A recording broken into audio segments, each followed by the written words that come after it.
Welcome to the Turkey Hunter Podcast with me, your host, Andy Galliano. In this podcast, I share with turkey hunters just like you how to have more turkeys on your hunting property and how to have more successful turkey hunts. I teach you how to do this with tips and interviews with turkey hunting pros, wildlife management tips, and entertaining turkey hunting stories. Tune in weekly as I share proven and simple strategies to help you have more success this turkey season. Make sure to head over to www.iamturkeyhunting.com to subscribe to receive free turkey hunting tips, tactics, strategies, and product reviews. Also, please visit and like my Facebook fan page. Go to Facebook and search I Am Turkey Hunting, and also feel free to post your turkey hunting photos from this past season and let us know where and when you killed your bird. For all of you Twitter users out there, please follow me on Twitter, where my handle is @TurkeyHitman, and I will be sure to follow you back. And now, for this week's show. Hello and welcome back to this week's episode of the Turkey Hunter Podcast. You are listening to episode number 139, Habitat Management for Wild Turkeys with Grant Woods. And I am your host and the guy who is going to share with you a pretty cool wild turkey story at the end of the show. Well, today we are 266 days, 8 hours, 59 minutes, and 48 seconds away from opening day of spring turkey season in Alabama. And last week I shared some of the things that I learned this past spring while hunting small parcels of property. And one of the things that I shared was how important managing the habitat on those smaller parcels is, especially having a food source on that parcel. I also mentioned I was going to be bringing you more on managing habitat for wild turkeys, and today, you guessed it, that is exactly what I have for you guys. So today I have an interview with Grant Woods with Growing Deer TV. And I know what you're thinking, hey, this is a turkey hunting podcast, why are you interviewing someone from Growing Deer TV? Well, because Grant knows what he's talking about when it comes to habitat management, and he's practicing what he preaches, or maybe he's preaching what he's practicing. Either way, he knows this stuff, and since he's made a long career of habitat management and devising plans for landowners, and he's very passionate and knowledgeable about turkey hunting as well, I knew he was a great person to interview for the show. And without further ado, here's Grant Woods with Growing Deer TV, and I will see you guys on the other side. Hey everybody, I am very excited today because I've got a special guest on the line with me who is going to talk to us about habitat management and a little bit about planning as well for wild turkeys. And I'm really excited about it because this is something that I'm starting to pay more attention to, not only on the property that I own, which, as you guys know who listen to the show regularly, is a very small parcel of property, but some of the things that I can do to help improve the habitat for turkeys on some of my leased properties as well. So I have on the line today Grant Woods, who is with Growing Deer TV. And Grant, how are you and where are you today? Hey, I'm well. Thanks for having me, Andy. And I'm in Branson, Missouri. I live just north of Branson, Missouri. I'm from the area and went off to school at Georgia and Clemson, and then my wife and I found a piece of property for sale back here 15 years ago, and we've raised our family and live here. Awesome. That's fantastic. Well, hopefully the majority of the people listening to the show have been to your website or seen some of your videos on YouTube and are familiar with you. So you live there on what you call the proving grounds? We do. We didn't have any money like a lot of young couples, and we wanted some acreage, both farm kids, and I'm a wildlife biologist by training. We were living in South Carolina, bringing on about 13 acres, and wanted more acreage. And when we returned home just to visit family, my wife happened to pick up a real estate guide and found what was basically an old, burned-out cattle ranch for sale, and we were able to negotiate and end up buying that ranch. I mean, it was the bottom of the barrel. And to really illustrate literally how bottom of the barrel it was, it's all we could afford. I walk a lot. I walk for exercise because I'm a kidney transplant patient and I have to keep my weight down and I don't want to go to the gym, so I go out and walk every day. So bought this thing. It's for a Google Earth course. And I had a topo map, and I get out and walk every morning, learning land, and, just marking off the map where I walked. And in that first year, I saw one deer. I saw a tail going around a cedar tree in a year. Wow. And to put that in scale, folks, we were on 1,500 acres, and I saw one deer. So that's where the name the Proving Grounds come from, because if the wildlife management techniques worked here, rocky, overgrazed, high-graded timber, Ozark Mountains, it should work anywhere. And we have, after 15 years, of course, gosh, we have hundreds of turkeys now and way too many deer and harvest large deer, and it's just really been fun to watch that habitat turn around. Yeah. Well, and not only fun to watch it turn around, but know that you are one of the driving forces behind that. Of course, Mother Nature has a lot to do with it, but you've been working hand in hand with Mother Nature to get it to turn around. So that's got to be very, very nice or very rewarding, I should say, to see that happen over the period of years. It has been, it has been, and my family's been involved, and we've raised daughters doing this, so it's just been a great life. Yeah. Good deal. Well, my next question was for you to tell us a little bit about yourself. I don't know if you got anything more that you want to go into detail with that, but also to tell us how you got into turkey hunting. Yeah, let's just go right to the turkey hunting. I was raised on a farm about an hour from here, a small farm, and just always loved the outdoors. There were no deer in the county, and we quail hunted and rabbit hunted. And I still remember the very first deer I found. Someone had poached a deer, and I found it running my rabbit traps, little live rabbit traps one morning for school. I found this poached female fawn in one of our little fields. Went and got my dad, and it was cold. In the winter, we drug it up to the hog house, and he come up from work. We skinned it out, and I guess I started fantasizing, if you will, about deer, maybe being able to deer hunt someday, just seeing a deer. Yeah. And then there was turkeys in another part of the state, and we'd drive over there and turkey hunt, and just always was drawn to that type of stuff. And finally they got turkeys restored in my area and could hunt a little closer to home. And then went down to Georgia and South Carolina to go to school, and boy, that's big time turkey hunting down there. Those guys take it really seriously, and so started calling with some of those guys and hunting public land down there and really competitive hunting, and just really, really enjoy turkey hunting. Yeah, and you've got several videos on your website of your guys that work for you turkey hunting, but also you've got some with your dad in them, and I enjoy seeing those. Those are always a lot of fun. My dad got me into hunting, and so, anytime I see someone hunting with their dad, like you guys hunt together, I just, you can't help but smile when you watch. Well, thank you. My dad is 86. He's still my best friend. He was my best man at my wedding. And so, yeah, we get him out hunting all we can. He had a pretty bad bout of cancer last year. Seems to be recovering pretty well, and he's really excited. He tagged 2 turkeys this spring and excited for deer season this fall. So he's really excited about that. Yeah, that's awesome. Well, I want to talk to you because a lot of people listening to the show are like me, and they own a little piece of land, and those that don't own some land do lease some, and so I know there's some techniques that we can do to improve the habitat on those leased pieces of property, just like the ones that we have complete control over. So I wanted to talk to you about that, and really I put these questions together, and then I got to thinking, I said, after I read back through them, I thought, I'm basically going to be asking Grant all about managing habitat for wild turkey, so why not just pretend like it's one parcel, like it would be if I were managing my little piece of heaven that I own in central Alabama. So let's pretend we have 1,000 acres. I'm sorry, let's pretend we have 100 acres. I was getting real excited there. I was going for 1,000 acres.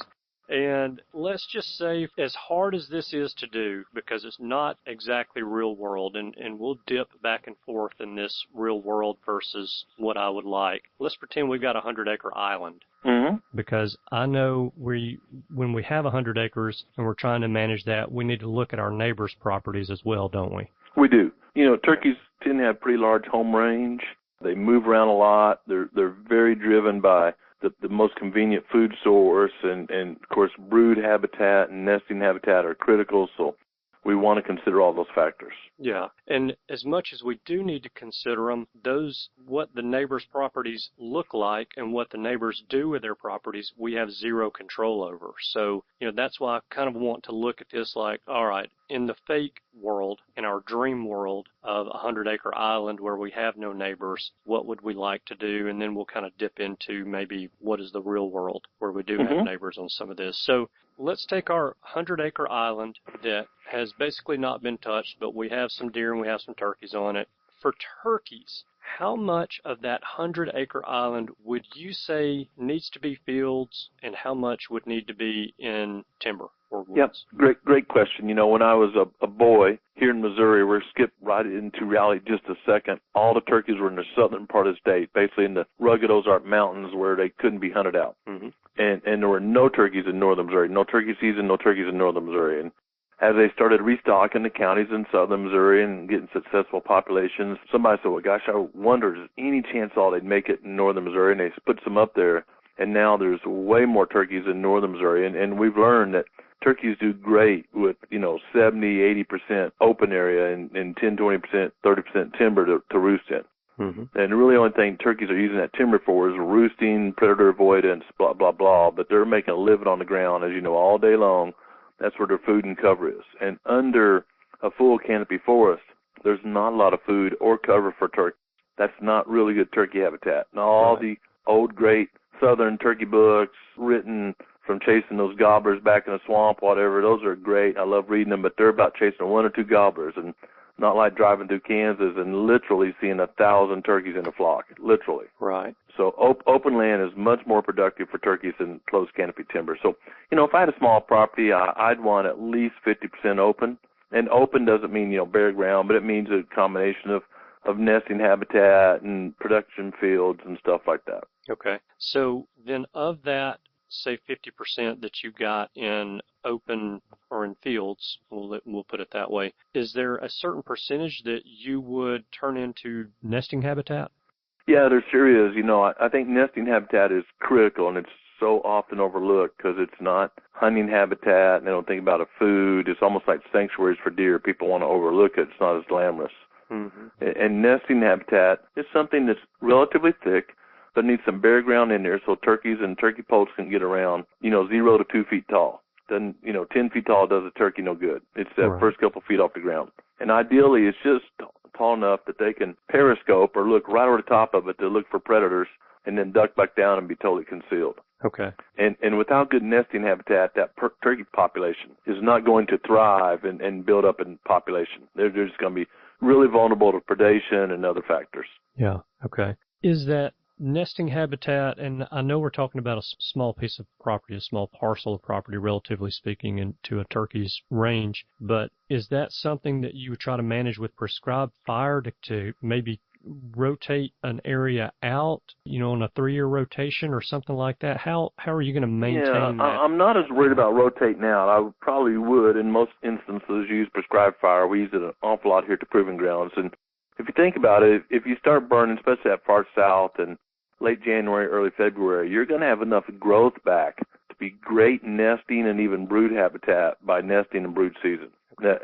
We burn here every spring, and we burn early before nesting and brooding season. And, those young early successional plants grow quickly. So ragweed, which, sounds yucky, but is a tremendous turkey habitat type plant.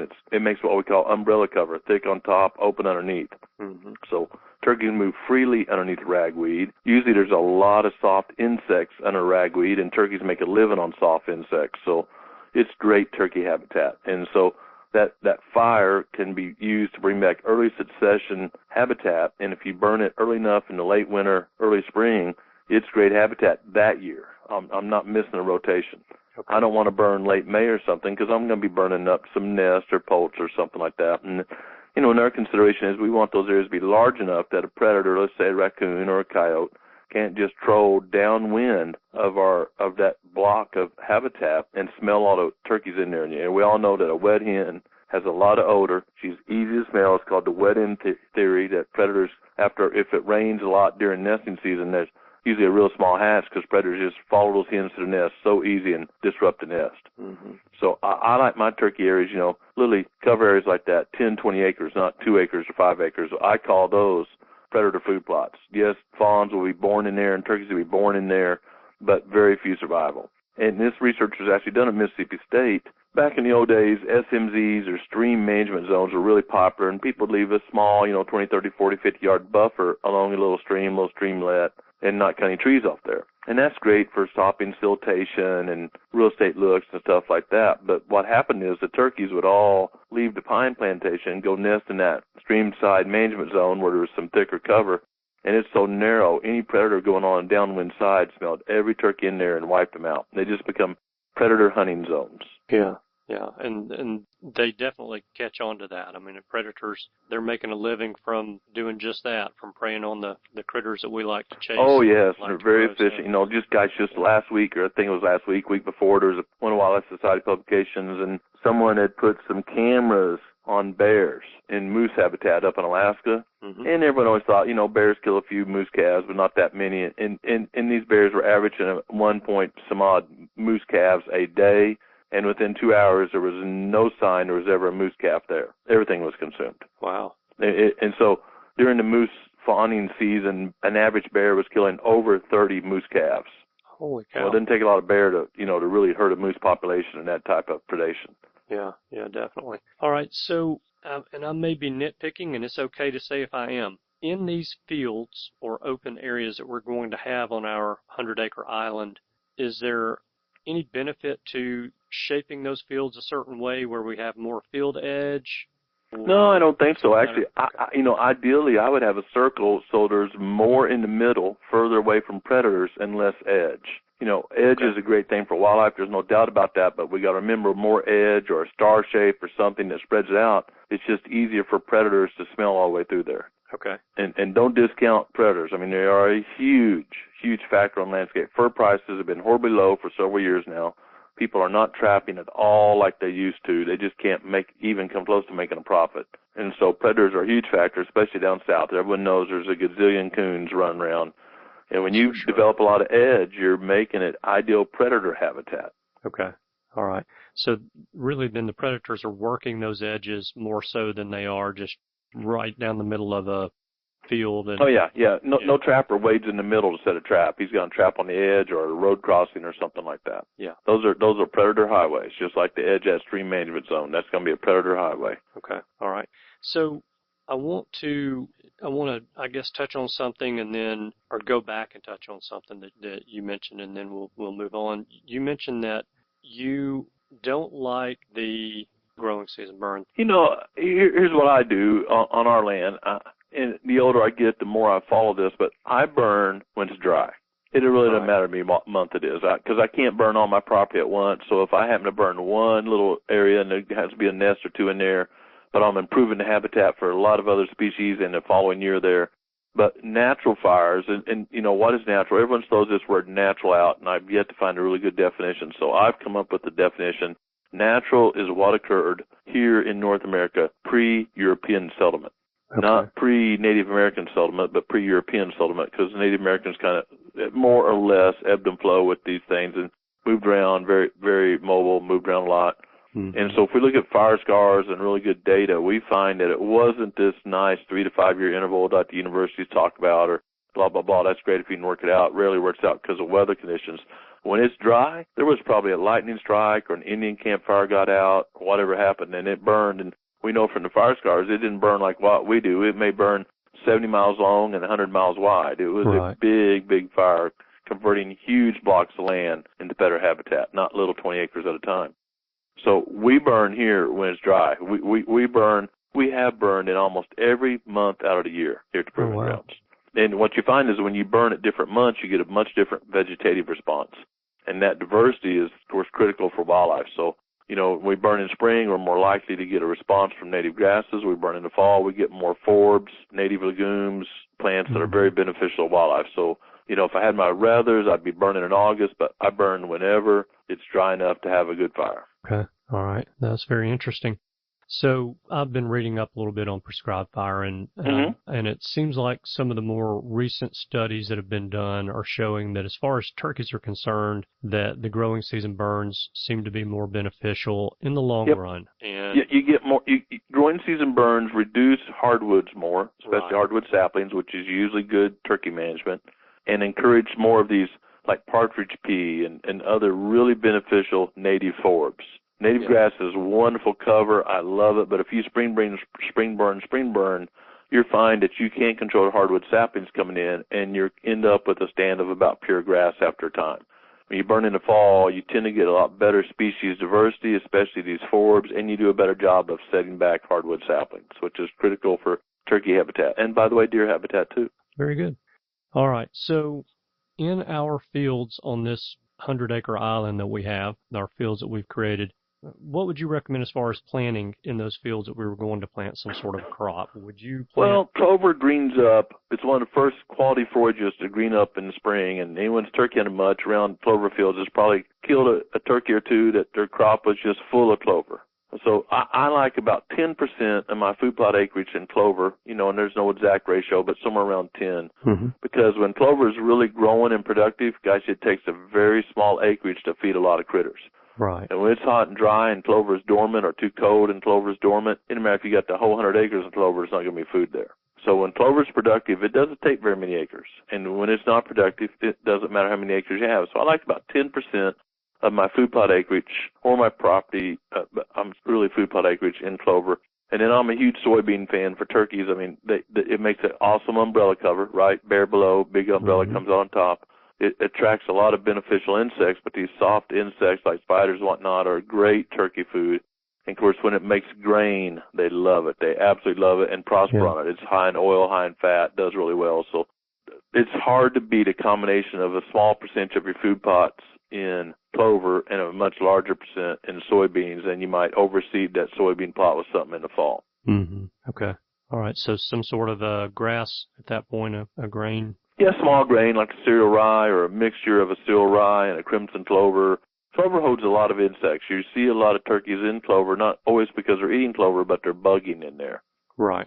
Okay. Turkeys have an extremely varied diet. Guys, they eat way more species of plants and animals than deer do. They're not near as finicky as a deer. Okay.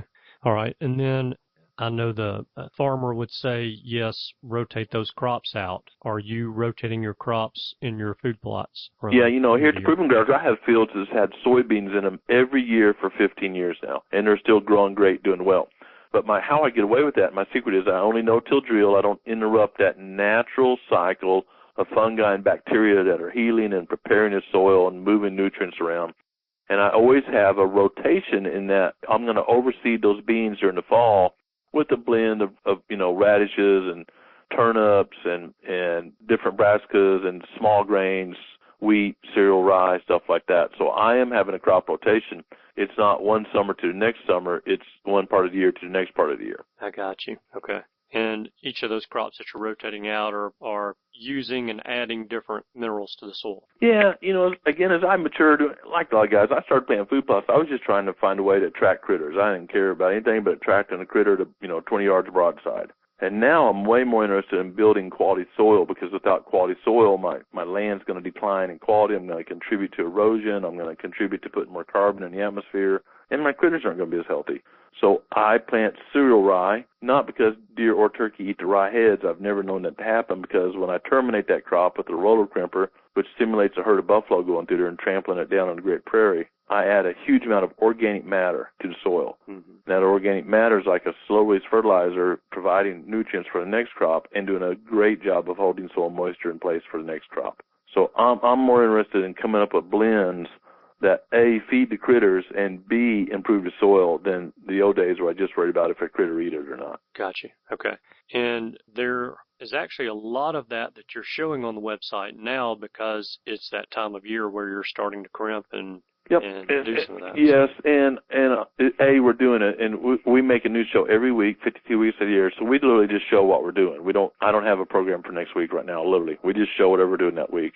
And B, I'm passionate about freely sharing with others how to inexpensively improve the soil. We haven't added any fertilizer here in 4 years, because we've refined our crop rotation.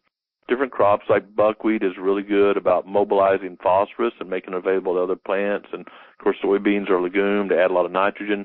Over 70% of the air we breathe is nitrogen. Why would anyone ever pay for nitrogen? Over an acre, there's about 70 million pounds of nitrogen in the atmosphere over every acre of the earth. Why would anyone ever pay to add a couple hundred pounds when there's more than you could ever use right there? It's got the right plants to convert it. Right. So we're really into, myself personally, to improving the soil, and it's much cheaper to buy a blend of plants than to buy fertilizer or buy herbicide or something like that. Yeah. Okay. All right. So let's step off of our island a little bit here. Mm-hmm. We have talked about what we would do in an ideal world, and the ideal world really doesn't exist because we do have those neighbors, and like I said earlier, we have no control over what those neighbors are doing, whether that's cutting timber or thinning timber or supplemental feeding, whatever it happens to be. So, but let's look at our overall plan. So today we have 100 acres of trees. Our neighbors have 50% fields, 50% forest land. What would you recommend for our 100 acres at that point? Would you still go 50-50 on it? Yeah, I would. What I want to do, and it doesn't matter how much land you own, more land you own, the more neighbors you have, or the more acres of contact you have with neighbors, literally. I mean, there's just no getting around it. So it doesn't matter who you are, neighbors are always a factor. Mm-hmm. And so I want to create the best habitat on my property, selfishly, to encourage the critters to spend more hours of the day on my property. Right. And so I want that 50-50 is just a great ratio, and we know that in places in Kentucky and Missouri and Kansas where there's just huge turkey populations. They end up being somewhere in that 50-50 range. It's not all ag, and it's not all timber. Mm-hmm. It's a mix in between. And, if you said, hey, Grant, I got, 40-60, I would not say that's bad, but 50-50 sure. just works out well. Okay. And I would like that juxtaposed a little bit, or in other words, I don't want one side of the property, the west side, to be all timber and the east side to be all fields. I'd like that kind of mixed in there a little bit. Okay. And then of that, I want plenty of food, through, food plots or crops, whatever, and I want an ample portion in nesting and or brood habitat. And nesting and brood habitat can be the same. Nesting habitat can get away with being a little thicker. Brood habitat needs quite a bit of bare dirt or open ground because those little bitty chicks, they're walking through 6 inches of fescue thatch or a big, deep pile of hardwood leaves. They're just not going to make it. They're not going to be very mobile. Something's going to eat them. Hmm. So I like some bare ground, and that comes from having bunch-type plants like native grasses or other plants that have this umbrella habitat. And in those situations, usually have pretty high poult survival. Okay. And one of those plants you mentioned, and that could be something we plant, and that's soybeans. But getting soybeans to come up and get going by the time those poults are hatched is probably a challenge, isn't it? I don't know. I'm going to plant soybeans when the soil temperature is 55 degrees. Specifically 55 degrees at 2 inches deep at 9 a.m. Most states, including Alabama, have a website that shows you the soil temperature by county statewide. It's that important to ag. And the reason we want that, soybeans are a soft seed, a little bit weaker than like a corn or a clover. If you plant them when it's too cold, they take so long to germinate, there's going to be some mortality before they germinate, and it stresses the plant. Just like a newborn baby that's not fed well, it takes a long time to catch up with someone that had good prenatal health. Right. The same is true with that seed. We don't think about it, but you stress that seed out, it does some funky things to it, and the plant, when it matures, won't be as productive as if the plant got off to a great start. So I'm going to wait that soil temperature is about 55 degrees or warmer at about 2 inches deep at 9 a.m. And the reason we're talking 9 a.m. is because the soil cools all night long and then starts warming up about 9 a.m. when the sun gets high enough to put out enough radiant heat. Mm-hmm. And so we can get those soybeans in there pretty early. Now, I never disc my soybeans. Again, I never disc. I terminate the standing crop with a crimper or herbicide or whatever and drill right into it or broadcast right into it. So whatever my fall crop was will be good turkey habitat also. Okay. All right. Again, talking about what our neighbors are doing, I mean, we have no control over what they're planning or anything, like I said. Yep. You're still going to stick to your plan as far as what you're planning and how you're managing your 100 acres in that scenario, no matter what the neighbors are doing. You're kind of looking, correct me if I'm wrong, but you're kind of looking at what the neighbors are doing as far as how their land lies, what water they may have on it, and that kind of thing to determine. Yep. The worst thing a neighbor can do, if especially in Missouri where it's illegal to feed during turkey season, the worst thing a neighbor can do is have feeder out because turkeys are addicted to feed, especially shelled corn, worse than cocaine. I mean, they're addicted to it. Mm-hmm. So, but neighbors that are going to just pile out a bunch of corn usually aren't making really good brooding habitat or nesting habitat or strutting areas or whatever. They're just counting on the corn. So there's no doubt if my neighbor, and this happens to me here in Missouri, my neighbor pours out a bag of corn 100 yards off the line or whatever, I can't keep the turkeys from going to it. But they're not going to spend all day there. Right. And then I've got the best brooding habitat, nesting habitat, whatever it is. They're going to be there in the morning or come back later on in the day, whatever it is, and utilize that better habitat. If you're in a state that allows feeding baiting and your neighbor's got a big old corn pile out, it's hard to say, for me to admit, but you almost have to have a corn pile out in the middle of your property. You don't even have to hunt around it, because otherwise the turkey is going over there to that addiction called yellow corn. Mm-hmm. And that's just a fact. Yeah. I wish states, I've said this on record many times in state meetings and scientific meetings, but I wish they get on the same page and enforce it. If there's no baiting, great. Enforce it where everyone plays on a level playing field. If there is baiting, then let people bait, but don't be in the middle, because it's just not fair to the landowners. Right, yeah. And what you just said, I witnessed firsthand when we went to Texas several years ago turkey hunting. That it was actually the second time I went to Texas. We hunted this ranch, and I can't remember how many acres the ranch was total, but the ranch owner basically turned the ranch over to us when we got there and said, here are the property boundaries. You guys enjoy it. I'll see you in 3 days. Mm-hmm. And what we saw was the turkeys would roost on his property along the creek that ran through his property. Turkeys would roost there in the evenings. In the mornings, they would fly down, and they would make a beeline for the neighbor's property. And I found a spot where the turkeys were coming underneath the fence to and from the neighbor's property, and just happened to look down there with my binoculars and saw the corn feeder down there with corn on the ground, and I said, well, that explains it perfectly. So I sat down there in a matter of an hour and killed a turkey, and then went back the next day and sat down, and in a matter of an hour killed another turkey as they were going back and forth. Yep. So they're worse than deer. I believe they're more conditionable than deer. It's a bad addiction they have to corn or other supplements. And anyway, but if my neighbor's doing that, I can't do anything about it. And so I'm just going to have the best habitat, knowing that they're going to come back to my habitat. Right. Yeah. And if you're planting the right things and you've got those plants that are high in nitrogen there and they're drawing those insects in, then like you said, they've got that diverse appetite, and what they eat is so varied that they're going to be in to the corn probably in the morning and maybe in bugs in the afternoon. So yeah, they're going to come back. Hens are going to go to the best nesting area at that time of year. Hens are going to find the best nesting area in their home range. And there's a pecking order there. The more mature hens will get the better nesting sites, and the less mature will be on the fringes of it. Mm-hmm. Okay.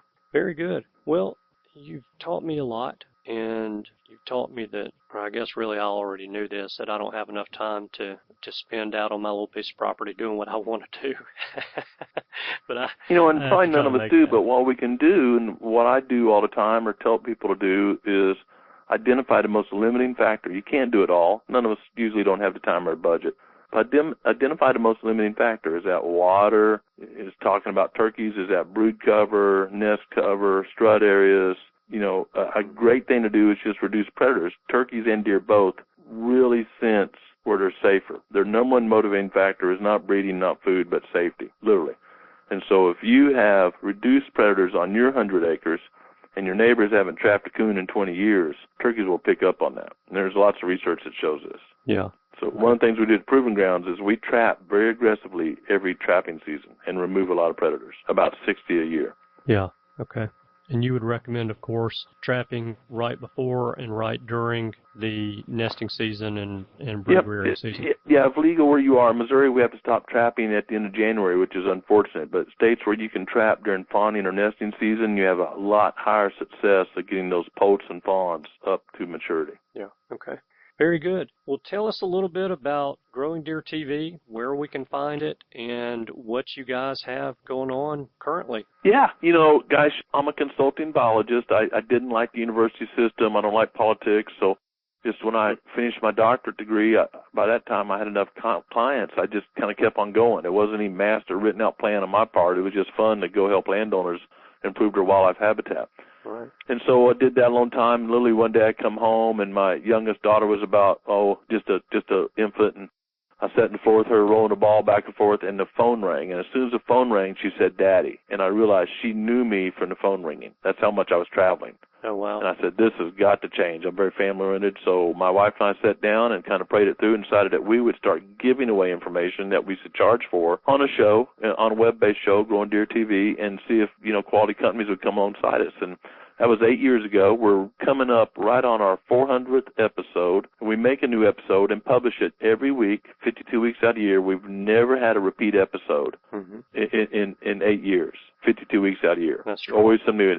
And everyone says, how do you do that? It's really easy. We simply just film what we're doing that week. I mean, if we're planting, hunting, trapping, burning, whatever it is, that's what we film. So I can't tell you for sure what next week's episode is going to be about right now, literally, because I haven't finished out the week yet. Yeah. And we do it, and there'll be, 7 minutes long to 15 minutes long, whatever, depends on the week. We want to share what we think's important. We don't have any filler.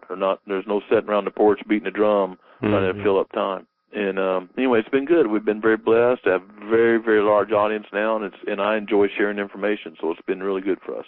Well, a friend of mine turned me on to it about, probably a couple of months ago, and I had been consuming it in large quantities. And so I've really enjoyed it. I like your methodology for teaching of those habitat management techniques, and I've learned a lot about food plot planning and how to maintain those and get the most out of them. And so I thoroughly have enjoyed it, and I appreciate you putting those together and distributing those out there. And I think it's a great resource for anyone listening to the show. Like I said, whether they own property or they lease property, shoot, even if you hunt public property, you can get on there and you can even pick up some tips and techniques on trapping that you can use on your public properties to help improve those. So, Well, I really appreciate you watching and sharing that. And that, we have more content than we can put in an episode. So every day we're making posts on Facebook or Instagram or Twitter or whatever. And if you'd like to see what we're doing during the week or what's going on,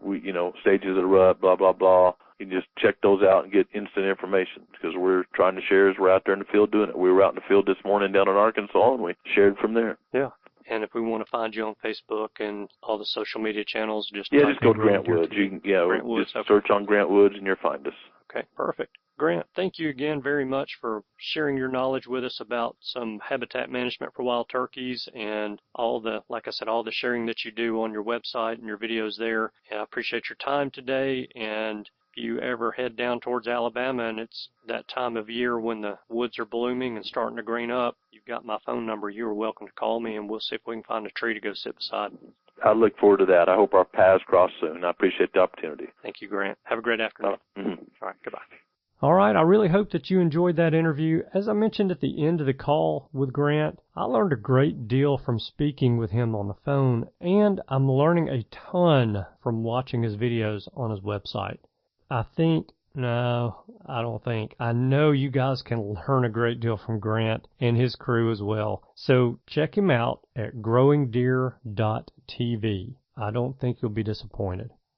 Okay, if you are a listener to the free episode of the Turkey Hunter podcast, that is all I have for you today. But if you want to hear the story of my close encounter with a wild turkey today, then you'll need to subscribe to the premium content of the Turkey Hunter podcast to get that. To subscribe, all you need to do is text the word Turkey Hunter to the number 44222.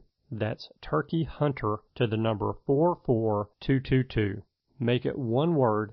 Don't put a space in there. And I want to thank Kevin Lee for pointing out to me that something was wrong with my text service this past week. And because of Kevin's help and letting me know that, I was able to get that fixed. So you guys should have no issue in texting the word Turkey Hunter to 44222 and then following the directions from there. Now, before I say goodbye for the week, can you do me one favor? If you enjoyed and learned something from this week's interview with Grant, then please click the share button in your podcast player app. If you'll click on that share button in your podcast player app and forward by text or email the link to this week's show to 2 or 3 of your turkey hunting buddies, that will be a huge help to the show, and it will be much appreciated. Okay, thank you guys so much for tuning in this week. I know that you have choices, and I appreciate you spending your time with us. I hope you have a wonderful week, and I look forward to seeing you again next week. Goodbye. Thanks for tuning in. You were just listening to the Turkey Hunter podcast. If you enjoyed the show, please go on over to iTunes and leave a 5-star review. And make sure to head over to www.iamturkeyhunting.com to subscribe for free turkey hunting tips, tactics, strategies, and product reviews to help you have a more successful turkey season. And stay tuned for upcoming episodes on hunting afternoon birds, how to film your hunt, and the breeding cycle of hens, as well as some guest interviews. Thanks again for listening. We know your time is valuable, and we appreciate you sharing some of it with us. See you next week.